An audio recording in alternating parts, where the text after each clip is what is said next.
بسم الله الرحمن الرحيم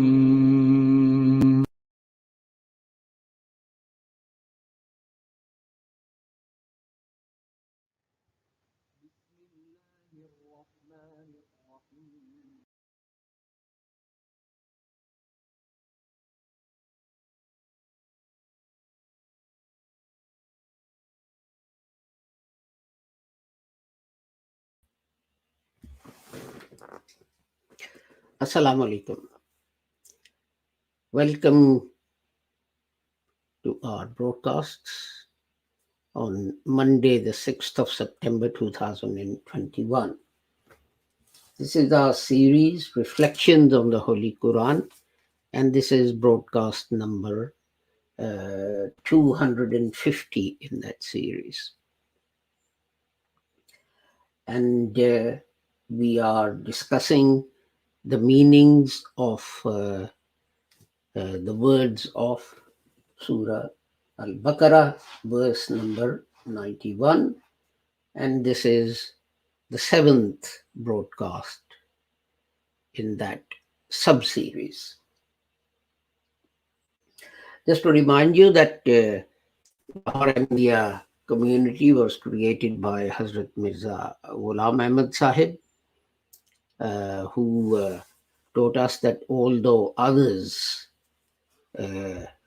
believe in the coming of a prophet after the Holy Prophet Muhammad, the Holy Quran says that the Holy Prophet Muhammad is Khatamun Nabiyyin, and the Holy Prophet himself said, La Nabi Abadi, there is no prophet after me. But he did say that when the Ummah begins to transgress and leave the right path, Mujaddideen or reformers will come to guide them back to the correct path. But the Holy Prophet also said that anyone who recites the kalima is a Muslim. He said, if one reciter of the kalima says to another reciter of the kalima, you are not a Muslim, then it is the person saying it who is not a Muslim. And Hazrat Mirza Ghulam Ahmad stressed that.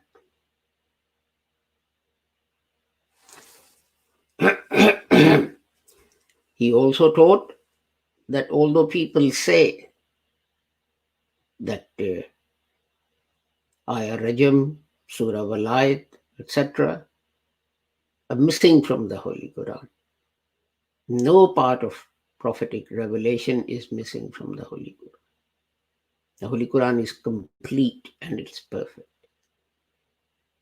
He also said that there are people who say that some verses of the Holy Quran are abrogated. And he said that is wrong. No verse of the Holy Quran was, is, or ever shall be abrogated. There are people who believe that more than 500 verses of the Holy Quran are abrogated. And then, of course, he stressed, Hazrat Mirza Ghulam Ahmad stressed the need for jihad, which is a duty of every Muslim. But he said jihad as defined by the Holy Prophet Muhammad. When returning from fighting, the Holy Prophet sallallahu alaihi wasallam said to his companions, from the minor jihad, we now return to the major jihad. And the major jihad is controlling your inner desires.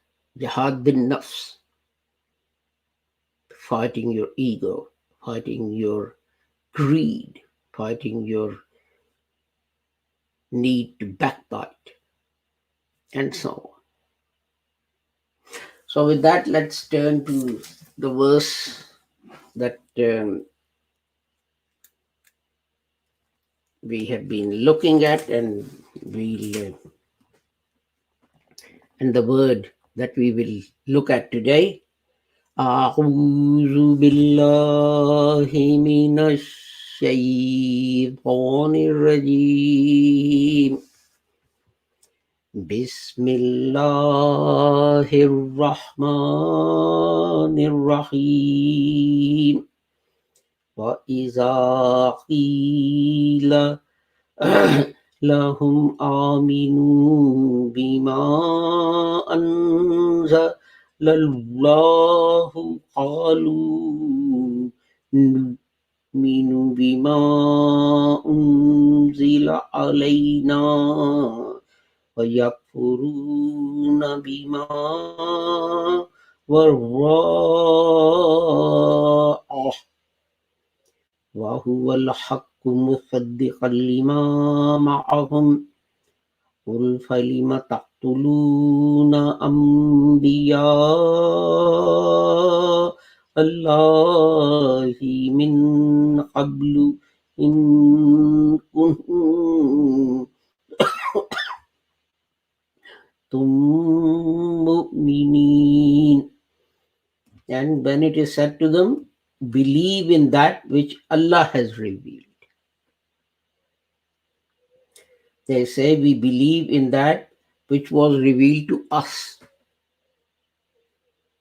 And they deny what is besides that, while it is the truth. While it is the truth, verifying that which they have. Say, why then did you kill Allah's prophets before this if you were believers? So we have been looking at Musaddiqan. That was the last word we looked at. And then we have Lima, Ma'ahum, Qul, Falima. These are all sort of connecting words. And then we come to Taqtuluna, which is the word for today. So we'll consider what that word means. If I can find my notes, we will consider it. Okay, it has two segments. The na at the end is a pronoun, and the verb is taqtulu. And its root is qaf, wa, lam, which occurs in the Holy Quran 170 times in 8 different forms or with 8 different meanings. So 8 words are made from these, a combination of these. So 83 times it's qatala, and 54 times it's qatala, and 13 times it's qital, and then 10 times it's qatl, and then 4 times it is quttilu, and 4 times it's iqtala, and what else is there? And once as qatla, and once as taqtil. So it means to kill, fighting, to fight, and as noun means fighting. Yas'alunaka anil shahril harami qitalin fi.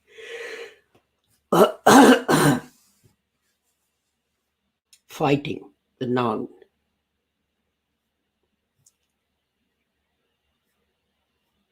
فَلَمَّا كُتِبَ عَلَيْهِمُ الْقِتَالُ تَوَلَّوْا إِلَّا قَلِيلًا مِّنْهُمْ. The fighting or the battle. And also murder, qatl. So let's see what it means. Al-qatlu. Now, it's in a way the same as dying or death, which means that you separate the body and the soul. But there is a difference between, although, of course, at the end of it, the person is dead, but there is a difference in just death, which is natural, and of course, killing or qatl, which may be unnatural. So, although death occurs, it can be natural or unnatural. But of course, at the end of the day, in both cases, body and soul are separated. As the Holy Quran says, Afa immata aw khutila, chapter 3, verse 144. And if they die, mata, or are killed, khutila. So why? I mean, obviously, in both cases, they're dead. But it means whether they die a natural death or someone kills them. And it's used metaphorically as well. فَلَمْ تَقْتُلُوهُمْ وَلَكِنَّ اللَّهَ قَتَلَهُمْ. Chapter 8, verse 17. You didn't kill them. God killed them. And of course, God didn't come down from heavens with a sword in hand and challenge them to a duel and so on. But God caused their killing. قُتِلَ الْإِنسَانُ. Chapter 80, verse 17.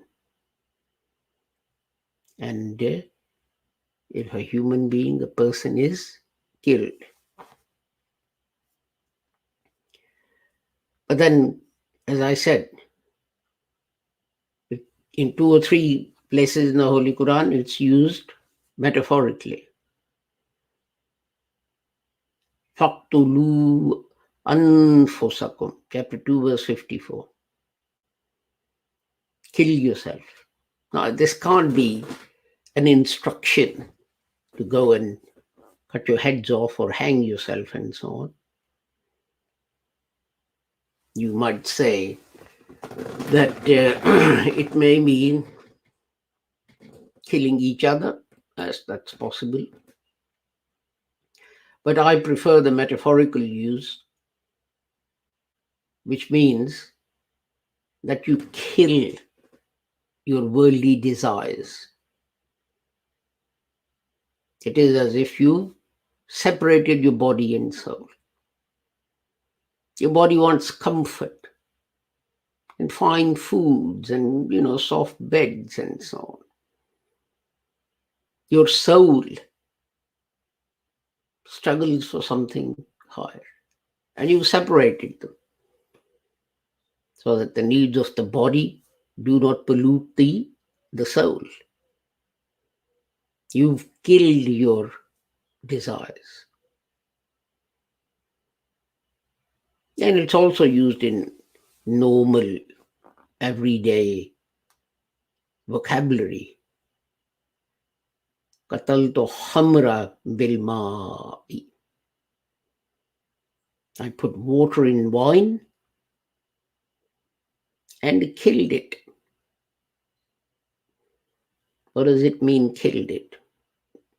Was the water that you mixed with wine, polluted with some kind of poison. No.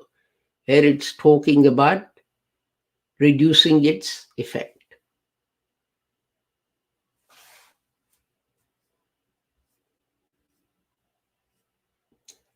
And then, of course, we have the verses about the Prophet Jesus, Wama qataluhu yaqinan, chapter 4, verse 157.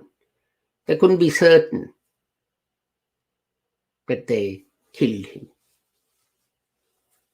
Now, you see, people confuse two things.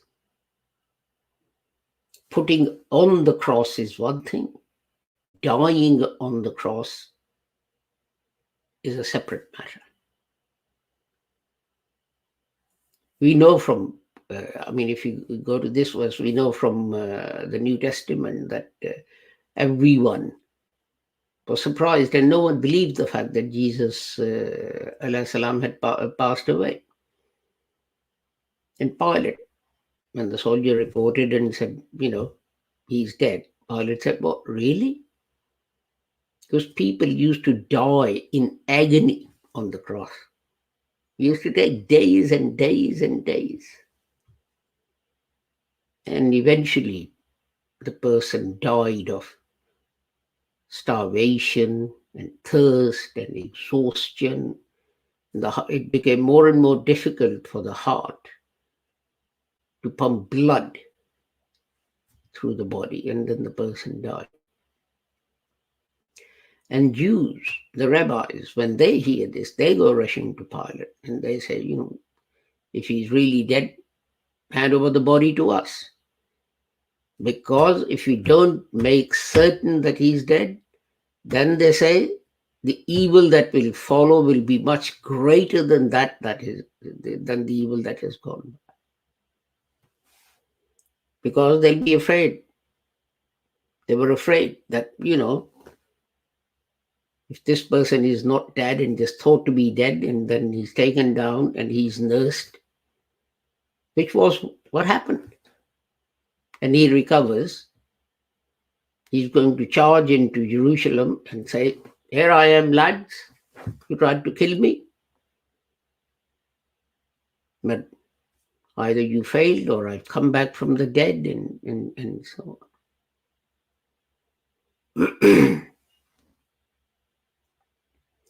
Then in chapter 2, verse 193, it says, وَقَاتِلُوهُمْ حَتَّى لَا تَكُونَ فِتْنَةٌ, and fight until the evil, the fitna, has been destroyed.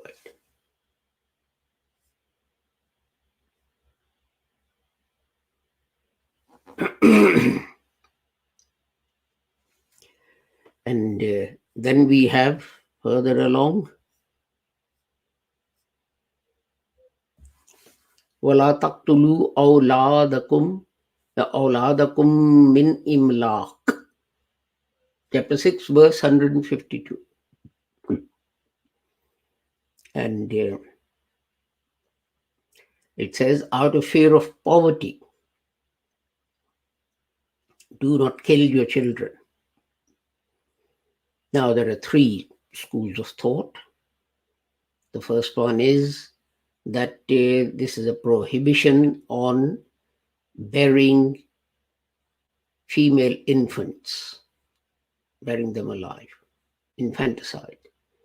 And that was a tradition amongst the Arabs, that if a girl was born, they would regard that as a great kind of insult and bury her alive.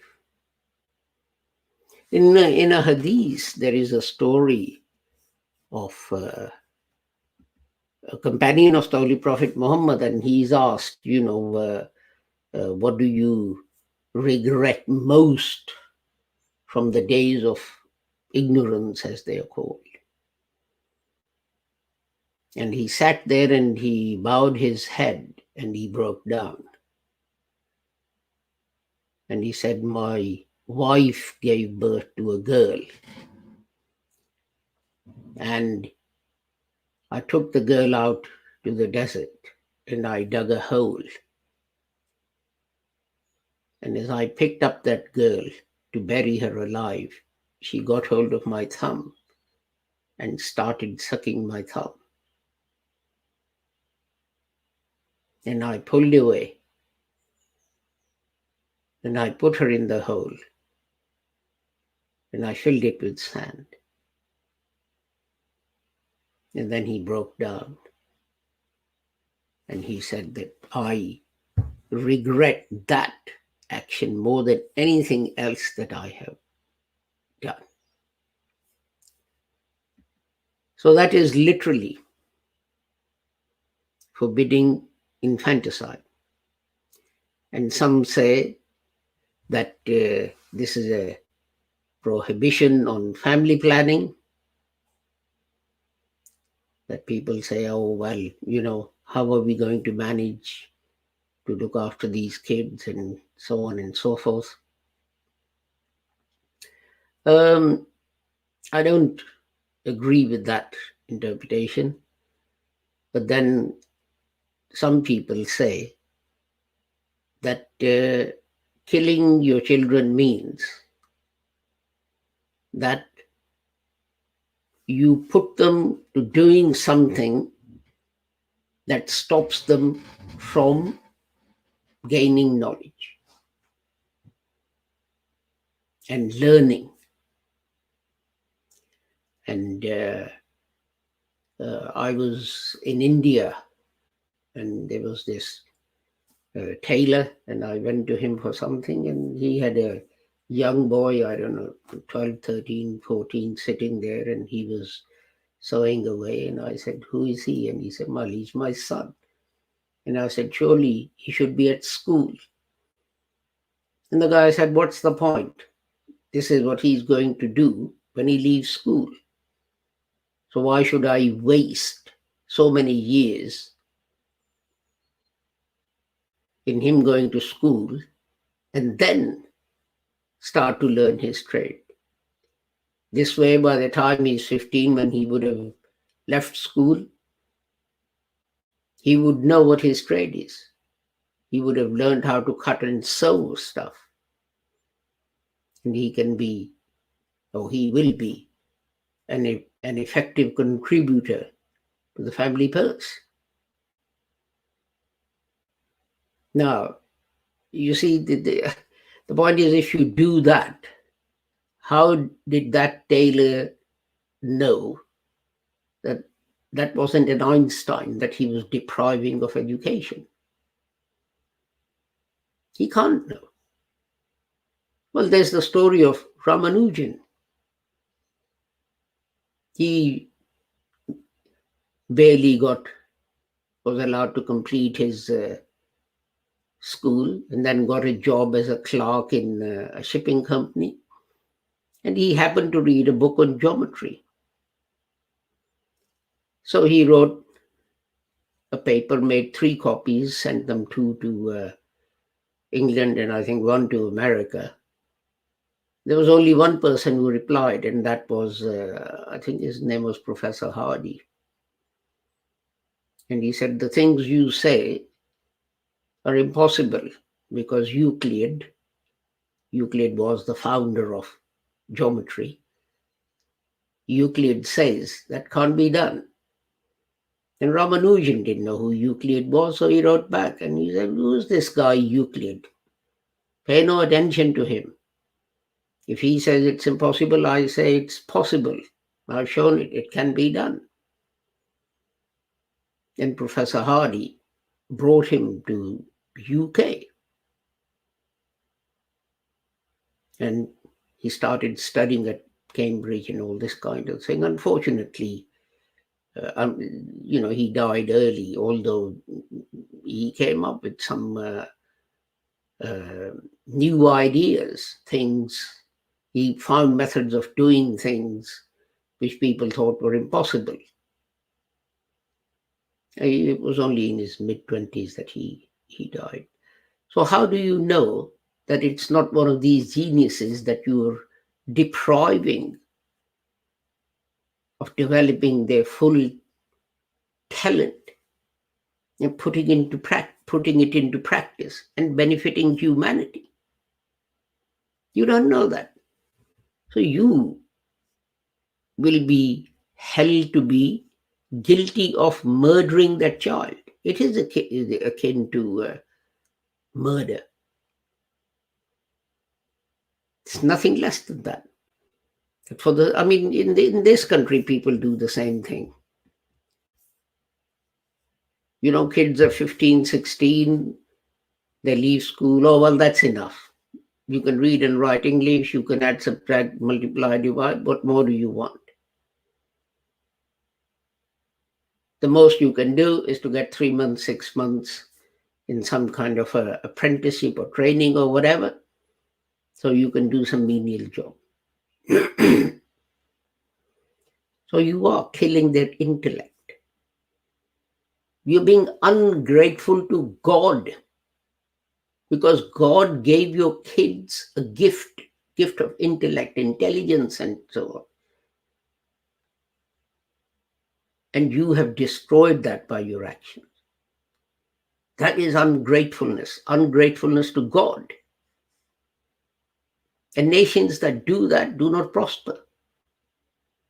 There's no point in making marble-facing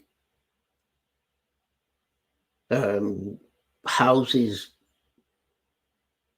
in whatever country you come from when your children in this country are not getting proper education.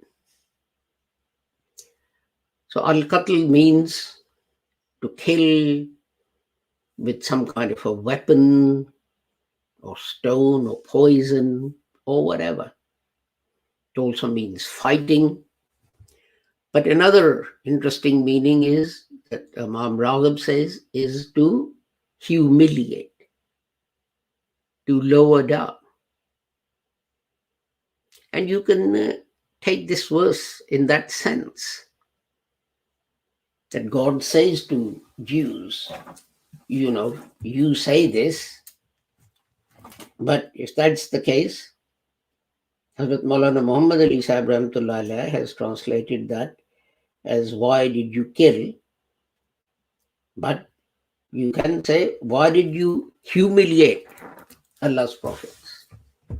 Take John the Baptist, take Jesus, and Israelites were humiliating them all the time. What about Moses? As soon as they crossed the water, the Israelites began to mourn. When they got manno salwa, as it's called in the Quran. It's the same food all the time, day in, day out. In Egypt, we used to get this and we used to get that, and we used to get pickles and chutneys and whatever. This is so boring. They were trying to humiliate Moses by saying, he can't be a really good prophet of God. And then when Moses went away for a few weeks, he was late. They made an idol and started worshipping an idol. And this thing that, we talk about understanding the Holy Quran and so on, and how we should implement it the way our elders understood it. This understanding of qatl in relation to your children that I'm putting to you, it was Imam Raghib several hundred years ago who said this, that if you deprive your children of proper education, this is akin to their murder. And again, if you humiliate someone, you make them ineffective. And that is like killing them. If, a man with a very high intellect is humiliated over and over again, then what he says becomes ineffective. And you have basically destroyed any chance of his making an effective contribution to society or improvement of society. And in another place, I think it's Surah Nisa Surah Nisa verse 26, I think. وَلَا تَقْتُلُوا أَنفُسَكُمْ, by unjustly devouring someone else's possessions, do not kill yourselves. وَلَا تَقْتُلُوا, do not destroy yourself, do not kill yourself. Because that destroys your reputation, it destroys your soul, it destroys your spirit, it destroys the chances of you developing spiritually and gaining something. So as I said, that qatl also means fighting.